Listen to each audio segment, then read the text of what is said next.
नमस्कार विद्यार्थी मित्रांनो, ज्ञानदीप अकॅडमी पुणे येथे आपणा सर्वांचं स्वागत आहे. आजच्या ब्रेन टीजरचा विषय आहे पर्यावरण, ज्याचा आपण अगोदर ब्रेन टीजर घेतलं. आज आपण त्यांचा प्रश्नसंचाचा अभ्यास करणार आहोत. प्रश्न पहिला, जोड्या लावा. पर्यावरणासंबंधी कायदे आणि त्यांची वर्षे. फॅक्च्युअल प्रश्न आहे. आयोग अशा प्रकारचे पर्यावरणामध्ये खूपदा प्रश्न विचारतं. मुळातच राज्यसेवा पूर्व परीक्षेमध्ये पर्यावरणावर 4 ते 5 प्रश्न येतात, जे आपण जर थोडा वेळ दिला, थोडा व्यवस्थित अभ्यास केला तर आपल्या हातातले मार्क आहेत जे आपल्याला सहज पडू शकतात. त्यामुळं व्यवस्थित अभ्यास करणं नेहमीच चांगलं राहील. प्रश्न पहिला, जोड्या लावा.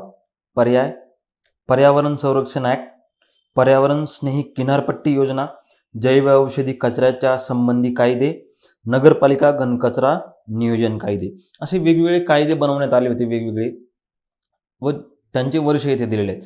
फॅक्ट्स आहेत, काही कायदे आपल्याला माहिती असतात, काही शक्यतो माहिती नसतात. तर यातला तिन्हीपैकी मला तरी असं वाटतं की पर्यावरण संरक्षण कायदा हा सर्वांना माहिती आहे कधी बनलेला आहे काय. त्यामुळं आपण एका पर्यायावरून बऱ्याचदा उत्तरापर्यंत जाऊ शकतो. यामध्ये आपण बघूयात दिलेले पर्याय अ ब क ड आपण एकदा नीट बघून घ्या व त्यानुसार ठरवा. तर बघा, पर्यावरण संरक्षण कायदा कधी बनलेला आहे?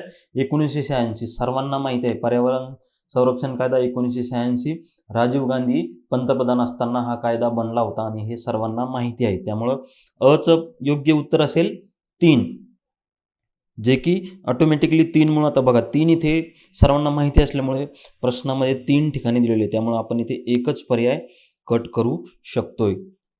त्यानंतर दुसरं, पर्यावरण स्नेही किनारपट्टी योजना.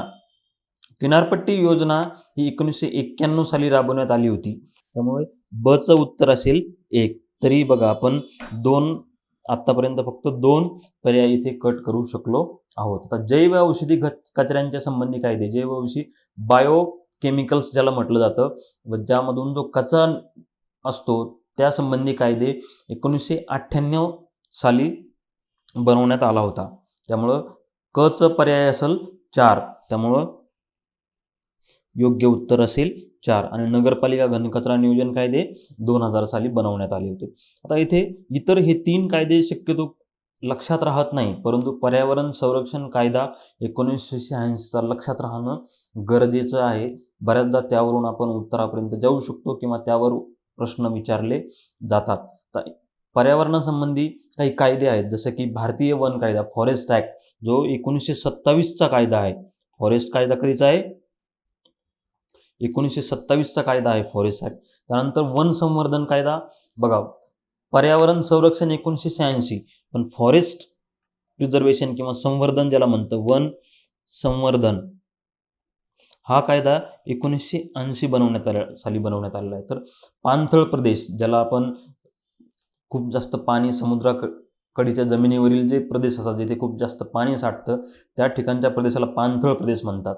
आणि त्यांचं संवर्धन आणि व्यवस्थापनाचा कायदा 2010 साली बनवण्यात आलेला आहे. लक्षात असू द्या. तर पर्यावरण संरक्षणासंबंधी आणखी एक आत्ता ताजी बातमी चर्चेत होती, ती म्हणजे एन्व्हायरमेंट इम्पॅक्ट असेसमेंट. जो नवीन नोटिफिकेशन ज्याविषयी आलं, एन्व्हायरमेंट इम्पॅक्ट असेसमेंट ज्याला म्हटलं जातं, 2020चं नवीन नोटिफिकेशन आलं.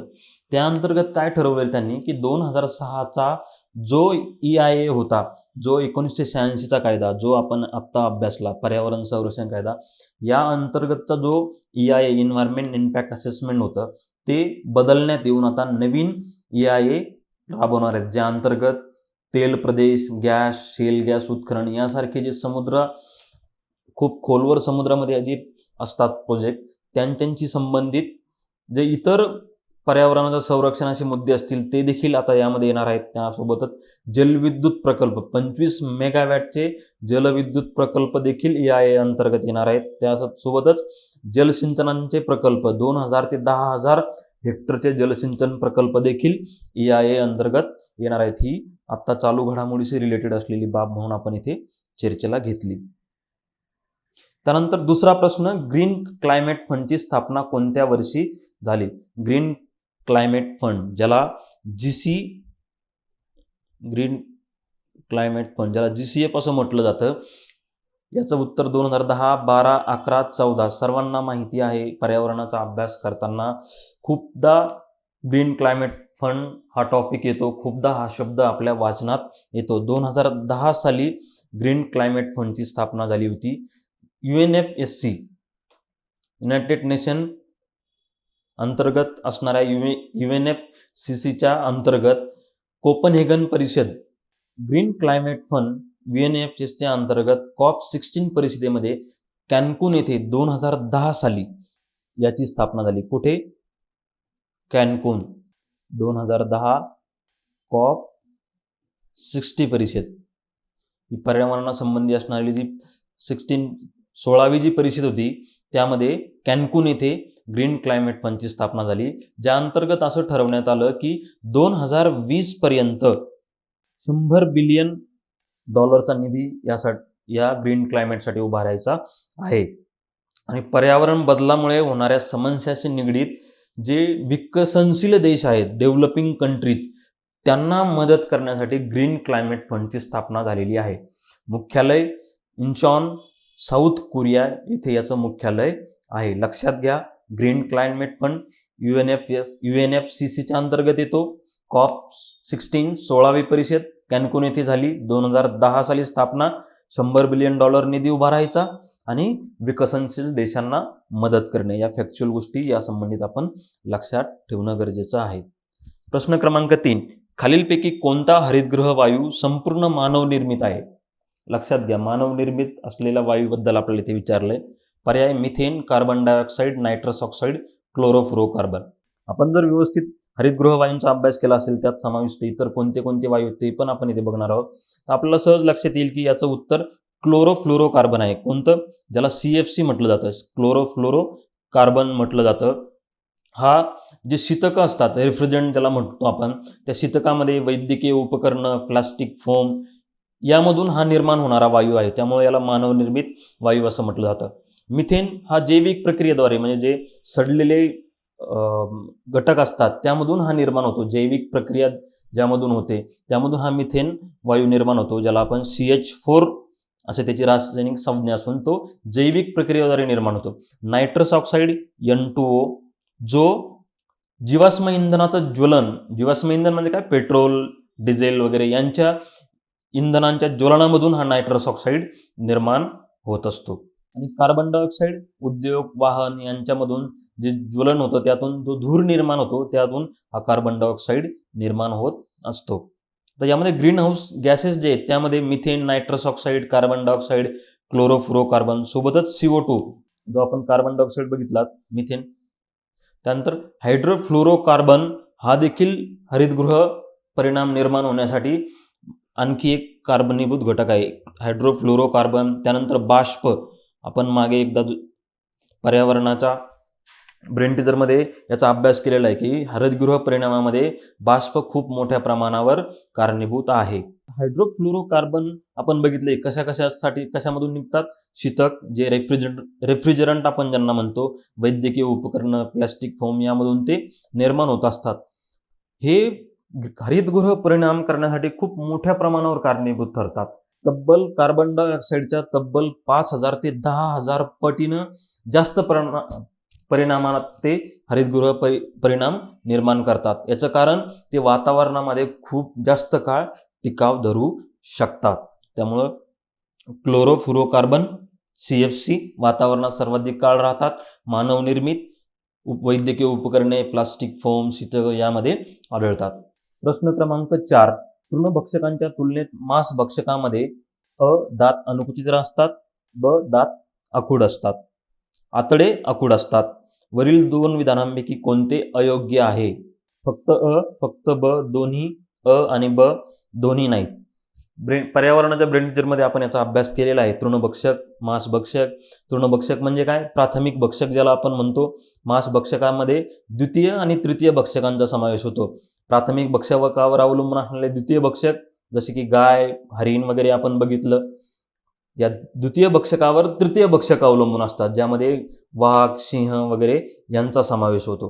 आपण इथे थोडंसं आपण हे केलंय की प्राथमिक भक्षकामध्ये मुख्यतः वनस्पती भक्षकांचा समावेश होतो, बरोबर, तृणभक्षक ज्याला म्हणतो, जे की गाय हरिण. तर या गाय व हरिणावर जे अवलंबून आहेत त्यांना आपण द्वितीय भक्षक म्हणतो, ज्यामध्ये कोल्हा, लांडगा यांचा समावेश होतो. आणि यांना खाणारे म्हणजे तृतीय भक्षक, ज्यामध्ये वाघ, सिंह यांचा समावेश होतो. अशा पद्धतीने आपण या तिघांचाही अभ्यास केलेला आहे. तर यामध्ये तृणभक्षकांच्या तुलनेत मांस भक्षकांमध्ये विचारले दात अनुकुचीदार असतात. तर आपण सहज बघितलं, वाघ, कोल्हा, सिंह यांचे दात अनुकुचीदार असतात, बरोबर आहे का? कारण शिकार लवकर तोडता यावी, धरता यावी म्हणून. त्यामुळे हे उत्तर तर बरोबर आहे. अ जिथे असेल त्यामुळे अयोग्य पर्यायामध्ये निवडायचा. अ त्यामुळे हा जाईल, हा जाईल. उरले फक्त ब आणि फक्त दोन्ही. दुसरा पर्याय आतडे आखूड असतात, बरोबर आहे. आतडे आखूड असतात कारण कच्चं मांस खाणं आणि ते पचवणं यासाठी आतडे आखूड असणं व लवकर पचणं यासाठी ते निसर्गाने त्यांना आतडे आखूड दिलेले असतात. त्यामुळे दोन्ही पर्याय बरोबर आहेत. त्यामुळे योग्य उत्तर असेल अयोग्य दोन्ही नाही. त्यामुळं पर्याय क्रमांक 4. प्रश्न क्रमांक 5. 2 लगतच्या जीव समुदायामधील संक्रमणात्मक प्रदेश म्हणून टिंबटिंब ओळखला जातो. इकोझोन, इकोपॉज, इकोटोन, इकोटाईप. पर्यावरणाचा अभ्यास करत असताना आपण जेव्हा जीव समुदायातील संक्रमणात्मक प्रदेशाचा अभ्यास करतो तेव्हा इकोटोन ही संज्ञा आपल्याला नेहमी वाचायला मिळते. योग्य उत्तर आहे इकोटोन. इकोटोन म्हणजे काय? की जेथे जैवविविधता लगतच्या जनसमुदायापेक्षा जास्त असते आणि त्याचं कारण असतं स्थलांतर आणि स्थान विशिष्ट प्रजातीमुळे. म्हणजे काय की 2 लगतचे जीवसमुदाय म्हणजे काय, इथे आपण थोडक्यात बघूया की ही नदी आहे ज्यामधून पाणी वाहतं आणि हा ओसाड प्रदेश किंवा जमिनीचा भाग. आता आणि इथे जमीन आणि नदी ह्या दोघांमधला जो प्रदेश असतो, इथे काय असतं, खूप जास्त हिरवळ असते, पाण्याची उपलब्धता जवळ असते, सोबतच सपाट जमीन असते, झाडं झुडपं खूप जास्त प्रमाणात असतात. त्यामुळं ही नदी आणि जमीन या दोघांच्या मधला जो प्रदेश असतो येथे जैवविविधता खूप मोठ्या प्रमाणात निर्माण झालेली असते. कारण नदीतील काही प्राणी किंवा इतर गोष्टी, किडे, इतर जैविक घटक या प्रदेशात इकडे येऊ शकतात आणि जमिनीवरील काही घटक इथे पाण्यामध्ये जाऊ शकतात. म्हणजे हा काय झाला, मधला हा यांचा संक्रमण पट्टा झाला आणि याला म्हटलं जातं इकोटोन. ज्यामध्ये इतर समुदायापेक्षा म्हणजे इकडच्या जमिनीपेक्षा आणि इकडच्या नदीपेक्षा या मधल्या पट्ट्यात वेगळा जीवसमुदाय मोठ्या प्रमाणात विकसित झालेला असतो. म्हणून हा संक्रमणशील पट्टा खूप जास्त महत्त्वाचा, पर्यावरणीय दृष्ट्या खूप महत्त्वाचा ठरतो. आता इथे जीवसमुदाय म्हणजे काय की एकाच अधिवासात परस्पर व भौतिक पर्यावरणाशी आंतरक्रिया करणारे सर्व सजीव. म्हणजे काय की हा पूर्ण झाला जीवसमुदाय. इथे काय आहे की याची स्पष्ट अशी सीमारेषा नाही आणि निश्चित देखील सीमारेषा नाही या पूर्ण जीवसमुदायाची. आणि यामधील जैव घटक कसे असतात, एकमेकावर अवलंबून असतात, जे एकमेकाच्या सहचार्याने तिथे जगत असतात व परस्पर आणि भौतिक पर्यावरणाशी ते आंतरक्रिया करतात. म्हणजे काय की जमिनीवरचे प्राणी पाण्यात राहून तेथील अन्न घटकावर अवलंबून असतात, काही पाण्यातले घटक जमिनीवरच्या घटकावर अवलंबून असतात व यांच्या या पर्यावरणाशी आंतरक्रिया होऊन ती जीवसमुदाय हा निर्माण होतो. आणि यामध्ये असणारा हा इकोटोन जो संक्रमणशील पट्टा आहे नदी आणि जमीन यामधला, त्याला आपण म्हणतो इकोटोन. या दृष्टीने अशा पद्धतीने आपण इकोटोन, जीवसमुदाय, संक्रमणात्मक प्रदेश कोणता या गोष्टी इथे आपण बघितलेल्या आहेत. आता इथे संक्रमण इकोटोन जर आपण म्हणाल तर त्याला आपण कांदळ वन किंवा खारफुटीची वन जी म्हणतो, ही संक्रमणात्मक प्रदेश असतात आणि जैवविविधतेच्या दृष्टीने अतिशय परिपूर्ण किंवा खूप जास्त विकसित प्रदेश असतात. प्रश्न क्रमांक 6. UNEP united nation environment programme ज्याला म्हटलं जातं.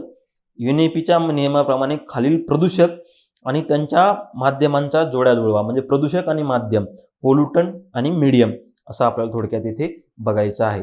पर्याय nitrogen oxide, petroleum hydrocarbon, fluoride, mycotoxins. इथे मायक्रो नसून हे मायकोटॉक्सिन आहे, लक्षात घ्या. मायकोटॉक्सिन. माध्यम समुद्र, अन्न, हवा, स्वच्छ पाणी. यामध्ये बघत असताना आपल्याला आपण सहज पर्यायाकडे जर आपण लॉजिक लावलं तर आपल्याला याचं उत्तर मिळू शकतं. बघा, नायट्रोजन ऑक्साईड माध्यम काय असणार आहे, हवेचं माध्यम असणार आहे. सरळ सरळ हा वायू आहे आणि हा जर याचं प्रदूषण कशामार्फत करत असेल तर तो हवेमार्फत करत असणार आहे. त्यामुळे नायट्रोजन ऑक्साईड हवा हे तर आपल्याला माहिती आहे. त्यावरून आपण पर्यायापर्यंत जाऊ शकतो का? अचं 3 बरोबर आहे. 3 2 पर्यायामध्ये उपलब्ध आहे. त्यामुळे आपण सरळ सरळ वरचे 2 पर्याय इथे कट करू शकतो. आता पेट्रोलियम हायड्रोकार्बन ही नेमकं हे काय आहे हे आपल्याला माहिती असणं आवश्यक आहे. जर माहिती नसेल तर आपण दुसऱ्या पर्यायाकडे जाऊ द्या. आता फ्लोराईड हा घटक आपल्याला माहिती आहे. फ्लोराईड ज्यामुळे फ्लोरोसिस हा रोग होतो, दात हाडं यासाठी हा कारणीभूत असतो. आणि हा फ्लोराईड घटक जर जास्त झाला तर ही रोग होतात. आणि फ्लोराईड घटक कशामध्ये जास्त असतो तर पाण्यामध्ये. जे आपण पाणी पितो त्या पाण्यामध्ये जर याचं प्रमाण जास्त झालं तर अनेक आजार उद्भवू शकतात. हे आपण विज्ञानाचा अभ्यास करताना देखील वाचलेलं आहे आणि प्रदूषण या घटकामध्ये पर्यावरणामध्ये देखील आपण वाचलेलं आहे. त्यामुळं क चं उत्तर असेल 4. क चं उत्तर 4 जो की आपण इथे बघितलं. अ चं 3 आहे आणि क चं 4. ऑटोमॅटिकली आपण उत्तरापर्यंत इथे आलेलो आहोत. उत्तर असेल 3. तर लक्षात घ्या पेट्रोलियम इतर पर्यायांचाही आपण इथे विचार करूयात. पेट्रोलियम हायड्रोकार्बन्स म्हणजे काय? समुद्रामध्ये जे कच्चे तेल उत्खननाच्या विहिरी असतात, तेल विहिरी, गॅस उत्खनन जेथे होतं, गॅस उत्पादन जेथे होतं, तेथे हा मुख्यतः पेट्रोलियम हायड्रोकार्बन्स उद्भवत असतो. आणि त्यामुळं जे प्रदूषण होतं, जे समुद्रातील जीवसृष्टीसाठी धोकादायक असतं, त्यामुळं तिथे हा वायू खूप धोकादायक असतो. आणि त्याचं मग माध्यम काय असणार आहे? समुद्र. का? कारण जे क्रूड ऑइलचं आपण उत्खनन करतो तिथे हा मुख्यतः निर्माण होत असतो. त्यानंतर मायकोटॉक्सिन्स म्हणजे काय? मायकोटॉक्सिन्स हे असे घटक आहेत जे अन्न पदार्थामध्ये वाढतात व त्या जसं की कवक वगैरे यामधून ते निर्माण होत असतात आणि अन्नाची नासडी करतात, अन्नाचं प्रदूषण घडवून आणतात आणि त्यामार्फत मानवी शरीराला इजा होऊ शकते, रोग होऊ शकतात. त्यामुळं मायकोटॉक्सिन्सचा पर्याय असेल अन्न. अशा पद्धतीने आपण बघितलं. नायट्रोजन ऑक्साईड हवा 3, 1 फ्लोराईड 4, मायकोटॉक्सिन 2 अन्न. प्रश्न क्रमांक 7. पुढील प्रकल्प ज्या क्रमाने सुरू करण्यात आले तो क्रम सांगा. सिंह प्रकल्प, व्याघ्र प्रकल्प, मगरमच्छ पैदास प्रकल्प, गेंडा संवर्धन प्रकल्प. जे प्राणी पृथ्वी तलावरून नष्ट होण्याच्या मार्गावर आहेत किंवा नष्ट झालेले आहेत किंवा नष्ट होण्याच्या पहिल्या टप्प्यावर ते येऊन पोहोचलेले आहेत, अशा प्राण्यांचे जीवसृष्टीची साखळी चालू राहावी, ती निरंतर चालू राहावी यासाठी यांचं संवर्धन करणं खूप आवश्यक गोष्ट आहे. नाही तर ही अन्नसाखळी तुटली तर पूर्ण जो पिरॅमिड आहे तोच नष्ट होऊ शकतो. त्यामुळं यांचं संवर्धन करण्यासाठी भारत सरकारने विविध प्रकल्प घोषित केले होते व त्यांचे महत्त्व देखील अधोरेखित केलेले होते. पर्यावरणाचा अभ्यास करताना हा प्रकल्प याच्या मागे कोणी निर्माता आहे का किंवा तो सुरू करण्यामागे कोणी एक व्यक्ती आहे का, तो कधी सुरू झाला, या सगळ्या गोष्टी आपल्या पाठ असणं आवश्यक आहे. आता येथे पर्यायांचा उत्तर अभ्यास करताना ब अ क ड अ ब क ड ब ड क अ ब ड क यापैकी आपण अगोदर बघूया की आपल्याला कुठले प्रकल्प माहिती आहेत का किंवा एखाद्या पर्यायावरून आपण उत्तरापर्यंत जाऊ शकतो का. तर लक्षात घ्या, आपण जर वाचलं असेल तर 1972 साली सगळ्यात पहिला जो प्रकल्प सुरू झालाय तो आहे सिंह प्रकल्प. गीर अभयारण्य गुजरातमध्ये असून तिथे एशियाटिक लायन जे आढळतात त्यांच्या संवर्धनासाठी हा प्रकल्प राबवण्यात आलेला आहे. आणि सिंह अन्न साखळीच्या सगळ्यात वरच्या स्तरावर आढळतो, त्यामुळे त्याचं संवर्धन करण्यासाठी सगळ्यात अगोदर सिंह असं आपण इथे लक्षात ठेवूयात. आणि 1972 साली हा प्रकल्प स्थापन केला गेला. यापैकी आपल्याला ही माहिती आहे तर आपण सरळ सरळ अ पहिल्यांदा असणार बरोबर. त्यामुळे आपले ही 2 पर्याय तर गेले. त्यापैकी नंतर सुरू झालेला प्रकल्प व्याघ्र प्रकल्प लगेच 1973ला हा प्रकल्प सुरू झाला होता. कैलास सांकला हे नाव त्या संदर्भात आपण वारंवार ऐकलं असेल. कैलास सांकला हे याचे मुख्य प्रवर्तक होते. 1973 साली हा प्रकल्प राबवला गेला. त्यामुळं आपण असाही इथे क्रम लक्षात देऊ शकतो, सिंह, वाघ आणि त्यानंतर जो प्रकल्प झाला होता 1974 साली लगेचच तो होता मगर संवर्धनासाठी हा प्रकल्प राबवण्यात आला होता 1974 साली. सिंह, वाघ, मगर. बघा अ ब क म्हणजे उत्तर काय असणार आहे 2 अ ब क ड. त्यानंतर गेंडा संवर्धन प्रकल्प 1987, सगळ्यात या पर्यायांपैकी सगळ्यात शेवटी सुरू झालेला प्रकल्प. आता येथे सिंह गीर अभयारण्य गुजरात यामध्ये सुरू झाला. व्याघ्र प्रकल्पाविषयी आपण सतत न्यूजमध्ये बघत असतो. व्याघ्र प्रकल्प 1973ला सुरू झाला. मुख्य प्रवर्तक कैलास साकला. सध्या भारत जगाच्या 70% वाघ भारतामध्ये आढळतात. लक्षात घ्या, भारत हा जगातील सर्वाधिक वाघ असणारा देश असून जगाच्या 70% वाघ भारतामध्ये आढळतात आणि त्यातही उत्तराखंड राज्यामध्ये सर्वाधिक वाघ आढळतात. आता जे व्याघ्र प्रकल्प आपण सुरू केले त्यामध्ये सध्या महाराष्ट्रामध्ये 6 व्याघ्र प्रकल्प आहेत, तर देशात 50 व्याघ्र प्रकल्प आहेत. 50वा जो नुकताच स्थापन झाला होता तो कमलांग व्याघ्र प्रकल्प म्हणून आपण ओळखतो. आता मगरीसाठी जो प्रकल्प आहे त्यामध्ये नंदनकानन उद्यान ओडिशा राज्यामध्ये, या उद्यानामध्ये 3 प्रकारच्या घारियाल, दलदलीय मगर आणि खाऱ्या पाण्यातील मगर या 3 मगरींच्या संवर्धनासाठी ओडिशा येथे हा प्रकल्प सुरू करण्यात आला होता व इतरही राज्यामध्ये हा प्रकल्प सध्या चालू आहे. आता महाराष्ट्राचा जर विचार केला तर वाघ आणि मगर या दोघांच्या संवर्धनासाठी कोणतं अभयारण्य प्रसिद्ध आहे? ताडोबा चंद्रपूर हे अभयारण्य प्रसिद्ध आहे, जेथे व्याघ्र प्रकल्प देखील आहे आणि मगरींच्या संवर्धनाचा देखील प्रकल्प आहे. गेंडा, आसाम राज्य सर्वाधिक गेंडे, तेथे हा प्रकल्प राबवला गेला. त्यासाठी भारतीय गेंडा विजन 2005 साली सुरू केलेला प्रकल्प. लक्षात घ्या, मगरीनंतर कोणता आपण इथे बघितलं? गेंडा. यासाठी 2020चं व्हिजन भारत सरकारने राबवलेला उपक्रम असून 2005 साली हा उपक्रम राबवण्यात आलेला आहे. प्रश्न क्रमांक 8. भारतातील काही जाती पुढील प्रमाणे, ज्यामध्ये वाघ, भारतीय चित्ता, सॅलमँडर, गिब्बन, माळढोक आणि 2 शिंगी गेंडा, वरीलपैकी कोणती किंवा कोणत्या प्रजाती नष्ट झाल्या नाहीत? लक्षात घ्या, काय विचारलंय? नष्ट झाल्या नाहीत.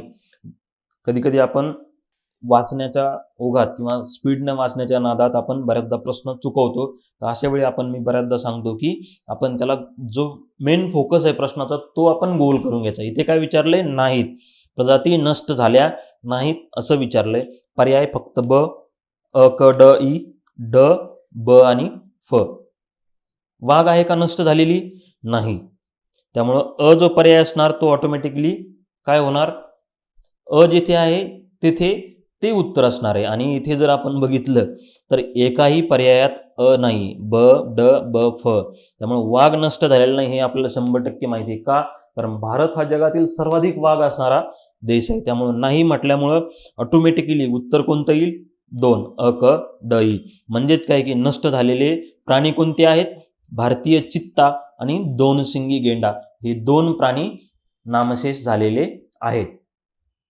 तर नामशेष होणाऱ्या किंवा नामशेष होण्याच्या मार्गावर असणाऱ्या प्राण्यांची यादी जी दिली जाते ती IUCN मार्फत दिली जाते. कोणामार्फत दिली जाते?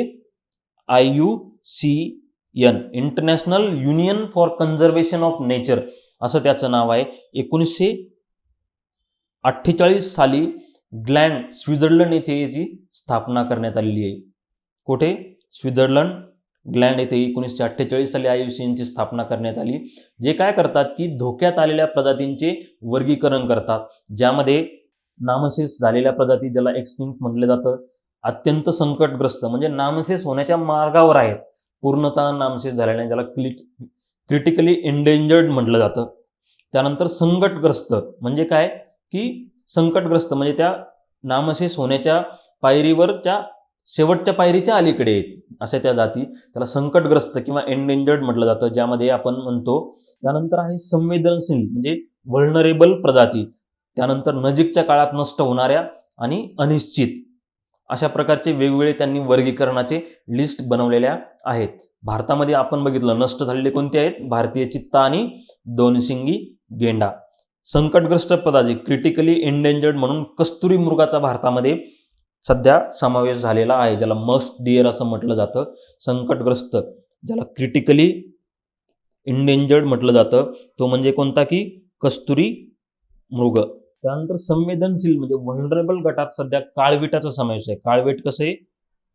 व्हल्नरेबल या गटामध्ये त्याचा समावेश झालेला आहे. आणि लिस्ट कन्सर्न गट म्हणजे काय की जो सध्या नष्ट होण्याच्या मार्गावर नाही किंवा ज्यावर आता सध्या तरी आपण धोका पत्करायची गरज नाही, असे म्हणजे काय, चितळ, ज्याला आपण स्पॉटेड डिअर, ज्याच्या अंगावर असे मोठे मोठे डाग असतात त्याला चितळ असं म्हटलं जातं, ते स्पॉटेड डिअर. त्यानंतर चिंकारा, इंडियन गॅझल ज्याला म्हटलं जातं, हे अजून लिस्ट कन्सर्न या लिस्टमध्ये आहेत. लक्षात घ्या, या प्रश्नाचा अभ्यास करताना 2 गोष्टी, वर्गीकरण कोण करतं, एंडेंजर्ड प्राण्यांचं, IUCN, international union for conservation of nature, 1948 स्थापना, ग्लॅड स्वित्झर्लंड येथे स्थापना. आता ही जी वर्गीकरणाची लिस्ट आहे याला रेड डेटा बुक म्हटलं जातं. काय म्हटलं जातं, रेड डेटा बुक असं म्हटलं जातं. त्यांनी बनवलेले वेगवेगळे 6 वर्गीकरणाचे प्रकार, ज्यामध्ये आपण बघितलं क्रिटिकली एंडेंजर्ड कस्तुरी मृग, व्हल्नरेबल एखाद्यात काळवीट, आणि लिस्ट कन्सर्नमध्ये चितळ आणि चिंकारा. प्रश्न क्रमांक 9, 1987 साली प्रसिद्ध झालेल्या ब्रुटलँड अहवालाचे शीर्षक खालीलपैकी काय होते, आपले पर्यावरण, आपले समान भविष्य, शाश्वत विकास, आपला एक उपग्रह पृथ्वी. तर इथे उपग्रह दिल्यामुळे ऑटोमॅटिकलीच हा पर्याय जातो. इथे शाश्वत विकास, आपले पर्यावरण आणि आपले समान भविष्य या संबंधी आपण इथे विचार करणार आहोत. या प्रश्नांचा अभ्यास करताना फॅक्ट्स माहिती असेल तरच उत्तर द्यावं, आणि शक्यतो असे जे महत्त्वाचे अहवाल असतील, निर्देशांक असतील, याविषयी आपण बघितले वेगवेगळे अहवाल आणि निर्देशांक यांचा अभ्यास करताना, किंवा रिपोर्ट जर येत असतील तर त्यांचा अभ्यास करताना आपण त्यांचं मोटो किंवा त्यांचं नेमकं वाक्य काय होतं किंवा शीर्षक काय होतं ही माहिती असणं आपल्याला गरजेचं आहे. 1987 साली जो हा ब्रुटलँड अहवाल आहे त्याचं शीर्षक होतं आपले समान भविष्य, अवर कॉमन फ्युचर, असं त्याचं शीर्षक होतं. World commission on environment and development हा आयोग 1983 साली युनोनं स्थापन केला होता. कुणी, युनोनं 1983 साली हा आयोग स्थापन केला होता, ज्याचे अध्यक्ष होते ग्रो हार्लेम ब्रुटलँड. त्याचे अध्यक्ष कोण होते, ग्रो हार्लेम ब्रुटलँड, जे नॉर्वेचे पंतप्रधान होते, त्यांना याचं अध्यक्ष केलं होतं. आणि त्यांनी जो मानवी पर्यावरण आणि नैसर्गिक स्रोतांचा जो ऱ्हास होत आहे त्याचा अभ्यास करण्यासाठी हा ब्रुटलँड आयोग स्थापन केला होता. त्यासाठी त्यांनी त्याचं शीर्षक दिलं होतं अवर कॉमन फ्युचर. आणि तसेच या अहवालाने सस्टेनेबल डेव्हलपमेंट, शाश्वत विकासाची देखील व्याख्या केली होती. आपण इथे शाश्वत विकासाची व्याख्या जर कोणी केली असं विचारलं तर तो ब्रुटलँड अहवालाने केली असं आपल्याला सांगता येईल. प्रश्न क्रमांक 10, ओझोन चित्र सर्वप्रथम खालीलपैकी कोणत्या वर्षी आढळले, 1958, 72, 85, 95. काय आहे योग्य उत्तर, योग्य उत्तर आहे 1985. अंटार्क्टिकावर हे सर्वप्रथम छिद्र पडलं, जे 1985 साली अभ्यासामध्ये आढळलं.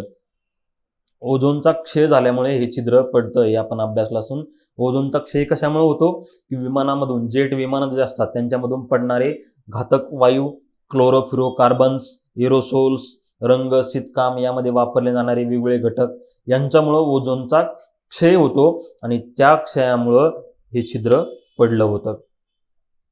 तर हे ओझोनचं संरक्षण, आता आपण या संबंधी कोरोनामुळं खूप जास्त प्रमाणात जग जवळपास 2 ते 3 महिने पूर्णतः बंद होतं आणि त्यामुळं खूप मोठ्या प्रमाणावर प्रदूषणाची कमी झाली, त्यामध्ये प्रदूषण पातळी खूप कमी झाली होती आणि त्यातून खूप मोठ्या प्रमाणावर हा ओझोनचा जो छिद्र पडलं होतं ते भरलं असं देखील शास्त्रज्ञांमध्ये भाकीत केलं होतं. त्यामुळं त्या दृष्टीने देखील आपण याचा अभ्यास इथे करूयात.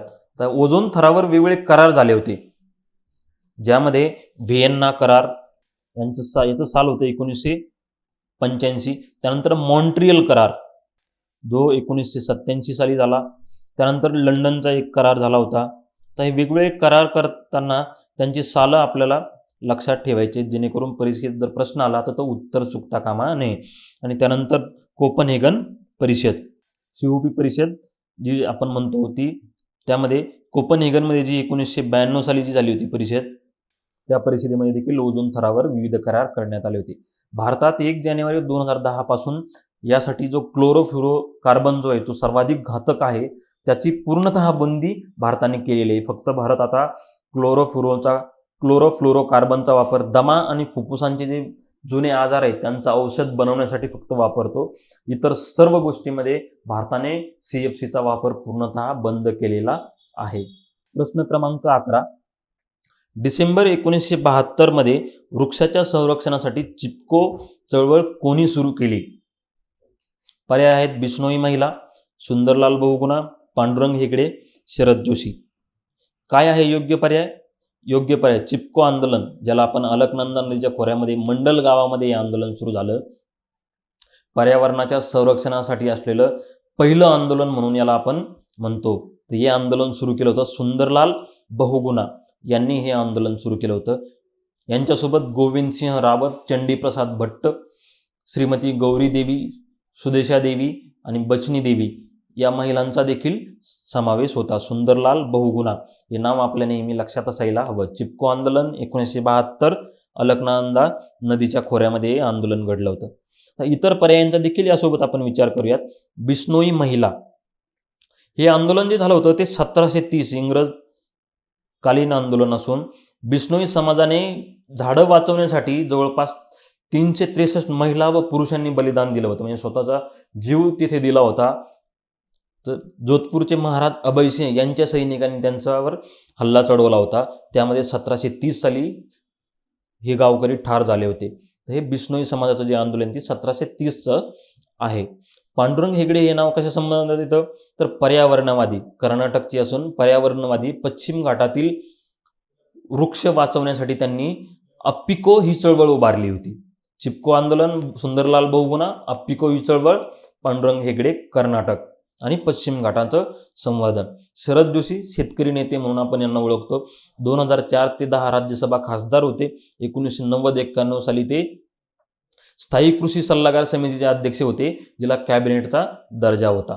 यासंबंधी आपण चिपको आंदोलन, 72, सुंदरलाल बहुगुणा ही नावं लक्षात ठेवणं गरजेचं आहे. प्रश्न क्रमांक 12. परिसंस्था इकोसिस्टीम ही संज्ञा सर्वप्रथम 1935 मध्ये कुणी वापरली? ए टान्सले, डार्विन, न्यूटन आणि रुदरफोर्ड. काय नाव आहे? जर आपण परिसंस्था या चॅप्टरचा अभ्यास करताना आपल्या लक्षात असेल की ही संज्ञा ए टान्सले यांनी वापरली होती, त्यामुळे योग्य उत्तर असेल ए टान्सले, जे इंग्लिश वनस्पतीशास्त्र होते आणि इकॉलॉजीचे प्रणेते म्हणून त्यांना ओळखलं जातं. त्यामुळे योग्य उत्तर असेल ई टान्सले. तर यामध्ये पृथ्वीवरील विशाल जीवसृष्टीचं जे लहान एकक असतं, पृथ्वीवरील विशाल जीवसृष्टीचं लहान एकक, त्याला परिसंस्था असं म्हटलं जातं.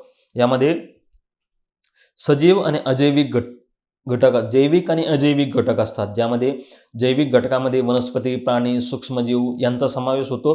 तर अजैविक घटकामध्ये हवा, पाणी, खनिजे, माती यांचा समावेश होतो. आणि यांचं जे एकूण जीवसृष्टीचं लहान एकक आहे त्याला म्हणायचं परिसंस्था. तर डार्विनचा इथं पर्यायांचा इतर अभ्यास करताना डार्विन कोण होते? फादर ऑफ झुलॉजी, जीवशास्त्रज्ञ ज्यांना म्हणतो आपण. आणि उत्क्रांतीवादाचा सिद्धांत डार्विन यांनी मांडला. रुदरफोर्ड ॲटॉमिक थेरी ज्यांनी मांडली, सायन्सचा अभ्यास करताना आपण बघितलं. केमिस्ट्री आणि फिजिक्स यामध्ये अल्फा, बीटा, गामा किरणामधील फरक त्यांनी सांगितला रुदरफोर्ड यांनी. सायन्सचा अभ्यासाचे हे निगडीत आहेत. आणि आयझॅक न्यूटन यांनी गतिविषयक नियम सांगितले. इंग्लिश भौतिकशास्त्रज्ञ, गणितज्ञ, तत्वज्ञ आणि गुरुत्वाकर्षणाचा शोध त्यांनी लावला. त्यामुळं कुठले शास्त्रज्ञ होते हे पण आपण इथे बघितलं इतर पर्यायांचा अभ्यास करताना. पण त्यासोबत पर्यावरणाचा स्पेसिफिक अभ्यास करताना परिसंस्था म्हणजे काय? पृथ्वीवरील विशाल जीवसृष्टीचं लहान एकक, ज्यामध्ये जैविक आणि अजैविक घटक येतात. ही संज्ञा प्रथम कोणी मांडली? तर इकॉलॉजीचे प्रणेते इंग्लिश वनस्पतीशास्त्रज्ञ ए टान्सले यांनी मांडली. प्रश्न क्रमांक 13. आजकाल दसऱ्याच्या दिवशी आपट्याच्या पानांच्या ऐवजी कांचनची पाने अधिक वापरली जातात. आपट्याच्या पानापेक्षा कांचनची पाने आकाराने लहान असतात, स्पर्शास वृक्ष असतात. वरीलपैकी कोणती विधाने योग्य आहेत? फक्त अ, ब दोन्ही नाहीत. आता लक्षात घ्या, आपल्याला आपटा हे माहिती आहे, पण कांचन माहीत नाही, किंवा या प्रश्न कोणत्या संदर्भाने आयोगाने विचारला असेल तेही माहीत नाही. आयोग अशा प्रकारचा प्रश्न बऱ्याचदा विचारतं. माहिती असेल तर उत्तर द्यायचं, बेसिक गोष्ट नेहमी लक्षात ठेवायची. आता इथे जर त्याऐवजी जर कांचनची पानं देतात तर ती वृक्ष असणार नाहीत, हे तर नक्की. कारण त्याने जर त्रास होईल, तर ती टोचणार असेल तर ते आपण वापरणारच नाही. त्यामुळे ब हा पर्याय होऊ शकत नाही. त्यामुळे काय सांगितलं की वरीलपैकी कोणती विधाने योग्य आहेत? तर हे वरील विधानाचं कारण त्यांनी दिलंय, त्यामुळं दोन्ही ब जेथे आहे ते तर होणारच नाही, बरोबर आहे. वृक्ष ती असणार नाही, देतोय म्हणजे वृक्ष नाहीत, त्यामुळं हा पर्याय तर नाही. आणि दुसरं, आकाराने लहान असतात तर लहान नसतात, ती मोठी असतात, त्यामुळे इथे मोठी हे योग्य हवं. आणि वृक्ष नाही तर ती त्यावर छोटी छोटी लव असतात, म्हणजे त्यावर छोटे छोटे केस असतात जे मऊ लागतात, तर ती मऊ असतात.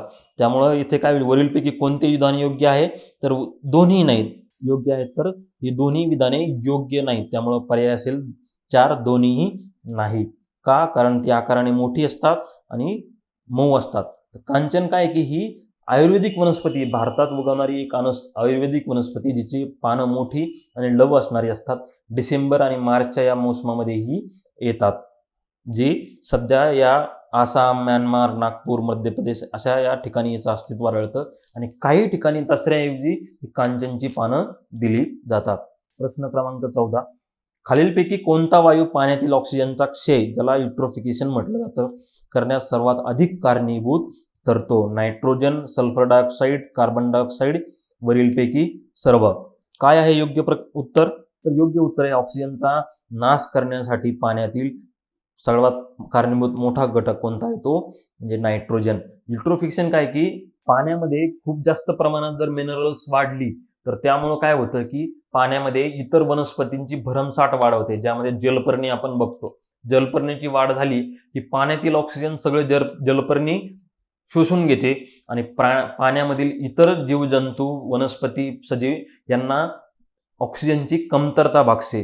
त्यामुळं काय होतं, नायट्रोजनच्या वाढीमुळे इतर वनस्पती वाढीस लागतात, त्यांचं खूप जास्त प्रमाणात वाढ होते आणि तुलनेत त्या ऑक्सिजन खूप जास्त शोषून घेतात, परिणामी इतरांना ते मिळत नाही, त्यामुळे त्यांचा नाश व्हायला सुरुवात होते. तर यामध्ये वायू हे युट्रोफिकेशनसाठी सर्वात मोठे जबाबदार घटक असून तलामध्ये वाहून आणलेली पाण्यातील पोषणद्रव्ये, घरगुती औद्योगिक सांडपाण्यातील घटक, ज्यामध्ये नायट्रेस, फॉस्फेट यांचा समावेश होतो. यामुळं त्यासोबतच शेतीतील नायट्रोजन, फॉस्फेट यांचा पण मोठ्या प्रमाणात हे नदीमध्ये येतात, त्यातून हे समुद्रातील शैवाल वगैरे यांची वाढ होते आणि त्यातून ऑक्सिजनची कमी होत जाते. यामधून मग इतर प्राण्यांना धोका निर्माण होतो. अशा पद्धतीनं जर कोणता सर्वाधिक कारणीभूत घटक आहे तर तो नायट्रोजन युट्रोफिकेशनसाठी. प्रश्न क्रमांक 15, परपोषी जीवामधील, ज्याला आपण हेट्रोट्रॉफिक ऑर्गॅनिझम्स म्हणतो, परपोषी जीवांमधील मुख्यतः सूक्ष्मजीव व बुरशी मृत पेशीतील क्लिष्ट संयुगे तोडून त्याचे सोप्या घटकात रूपांतर करतात, जे इतर जीवांना उपयुक्त ठरतात. त्या परपोषी जीवांना टिंबटिंब असं म्हणतात. प्रश्न अगोदर नीट समजून घ्या. परपोषी जीवांमधील विचारलंय की सूक्ष्मजीव आणि बुरशी मृत पेशी द्रव्यातील जे संयुग आहेत ते तोडून तिचं सोप्या घटकात विघटन करतात, त्यांचं विघटन घडवून आणतात, त्यांना, त्या अशा परपोषींना काय म्हणायचं? आपण जर मागचं ब्रेन टीजर बघितलं असेल पर्यावरणाचं, तर त्यामध्ये आपण ही कन्सेप्ट व्यवस्थित समजावून घेतलेली आहे की नेमकं परपोषी म्हणजे काय आणि ते कशा पद्धतीनं विघटन करतात. तर याचं योग्य उत्तर काय असेल? स्वयंपोषी, विघटक, भक्षक, मिश्राहारी. काय असेल योग्य? आपण बघितलंय डिकम्पोजर्स, ज्याला विघटक असं म्हणतो, ते सूक्ष्मजीव आणि बुरशी काय करतात की ज्यांना आपण मृतोपजीवी देखील म्हटलेले, की ते अशा मृत घटकांमधून त्यांचं विघटन घडवून आणतात आणि त्यामार्फत ते त्यावर जगत असतात. त्यांना आपण परपोषी असं म्हणतो. हे विघटक काय आहेत? तर मृत पाणी, वनस्पती व सेंद्रिय पदार्थांचे विघटन करणारे परपोषी सजीव जे आहेत त्याला हे विघटक आपण असं म्हणतो, ज्यामध्ये जीवाणू, कवके, बुरशी यांचा समावेश होतो. विघटन प्रक्रियेत प्रथिने, शर्करा आणि कार्बोदके असे सेंद्रिय घटकांचे विघटन करून असेंद्रिय पोषणद्रव्ये ते मुक्त करतात व पोषणद्रव्य चक्र, ज्याला न्यूट्रिशन सायकल असं म्हटलं जातं, ती सुरू ठेवण्यासाठी या विघटकांची सर्वात महत्त्वाची भूमिका आहे. यामध्ये मायक्रोस्कोपिक विघटक आणि मॅक्रोस्कोपिक विघटक असं 2 प्रकार पडतात. मायक्रोस्कोपिकमध्ये शैवाल, प्रोटोझोआ यांचा समावेश होतो, तर मॅक्रोस्कोपिक विघटकामध्ये रोटिफेरा, नेमटोडस यांचा समावेश होतो. अशा पद्धतीनं आपण पर्यावरणाचं जे ब्रेन टीजर आणि त्यासोबतच आजचा प्रश्नसंचाच्या माध्यमातून राज्यसेवा पूर्व परीक्षेला जास्तीत जास्त उपयोग होईल व त्या माध्यमातून आपण जास्तीत जास्त संज्ञा, फॅक्च्युअल गोष्टी, व्याख्या बघता येईल या दृष्टीनं प्रयत्न केला आहे. परीक्षेसाठी व अभ्यासासाठी तुम्हा सर्वांना खूप खूप शुभेच्छा. थँक्यू.